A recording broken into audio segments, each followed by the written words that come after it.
إذ يتلقى المتلقيان عن اليمين وعن الشمال قعيد ما يلفظ من قول إلا لديه رقيب عتيد.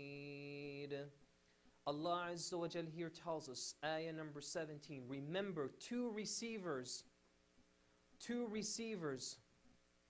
They are to receive messages, receive all the things that we say. One of them sits on your left, one of them sits on your right. Here Allah Azza wa Jal is talking about the angels, who He has designated them to word. كُلِّ قَوْلٍ قُلْتَ, every single word we have said. Every single thing we say, we utter, there is an angel on the left and on the right that is recording this.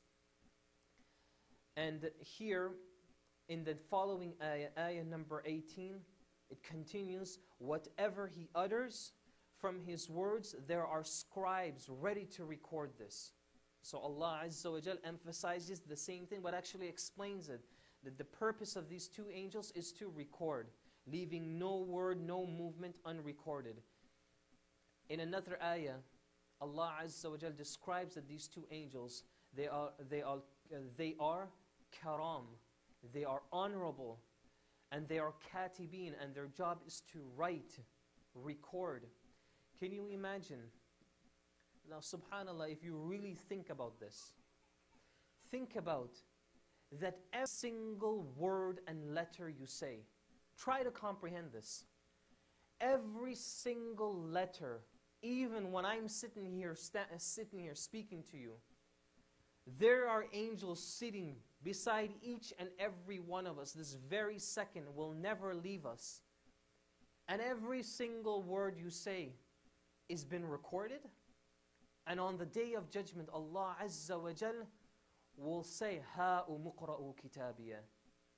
Here, take the book.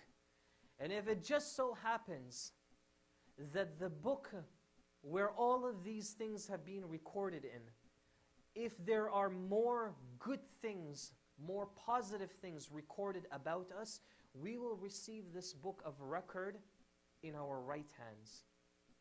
And we will actually say that we never thought, this is all in Surat Qaf, Allah Azza wa Jal, when they receive this book, they would say to themselves, they never thought that there will come a time that a book will be placed in their hand that has every single word that they've ever uttered recorded. And of course, if it is the opposite, if the person was a constant sinner and they constantly would use their tongue for all the haram things, they will receive their book in their left hand. And this is a form of punishment in and of itself. In a good acceptable hadith narrated in the Musnad of Imam Ahmad and the Tirmidhi, the Prophet ﷺ tells us that when a man utters a word that is pleasing to Allah subhanahu wa ta'ala, he is unaware of how highly it will be regarded to Allah Azza wa Jal. In other words, every time you say a good word, you and I, we don't the slightest clue how grateful it is, how much Allah loves this from us. And the same thing in the hadith is the opposite. When you and I, if we ever have to say something that is haram, or we say something that is displeasing to Him subhanahu wa ta'ala, neither one of us will ever realize how severe this is to Him, how severe it is to Allah Azza wa Jal to have His servant do this. This is why in another hadith the Prophet sallallahu alaihi wasallam tells us, "Man kana yu'minu billah wal yawmil akhir falyaqul khayran aw liyasmut." That whomsoever believes in Allah Azza wa Jal and the final day, let him speak words of goodness or remain quiet. The Salaf rahmatullahi alayhim, do you know that they used to speak so little that in 1 week they were to count every single word they said in an entire week. Now it doesn't mean that me and you have to go to this extent, but the purpose of why I mention this is so you can understand how careful it is for a person that they should try to control everything that they say, whether it be good or bad. Everything that you say, be careful, because there are angels on both sides recording constantly, non-stop, recording each and everything that we say. Nothing deserves to be locked up. This is a qawl, this is a statement from the ulama. Nothing deserves to be locked up in a prison, meaning the prison of the mouth, more than the tongue.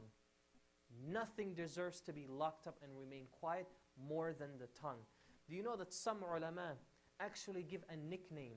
They actually give a phrase to the tongue, and they call it sab'atul uqur. In this word here, it's that the tongue is like a predator. This statement is used for predators like lions and tigers and eagles and falcons and these things and vultures. These types of animals, all their purpose is to attack. You know, they want to kill their animal, they want to destroy it and eat it. The ulama give the exact same name to the tongue because of how dangerous it can be. The statements that a person says, it can either cause harm to someone or it can bring goodness to them that they will remember for the rest of their life. And so, brothers and sisters, Allah Azza wa Jal here is fully well making us aware of, but more specifically to the disbelievers, that He is fully well aware of all that they say and do and think about in their heart, and at the same time, He has designated 2 scribes to record.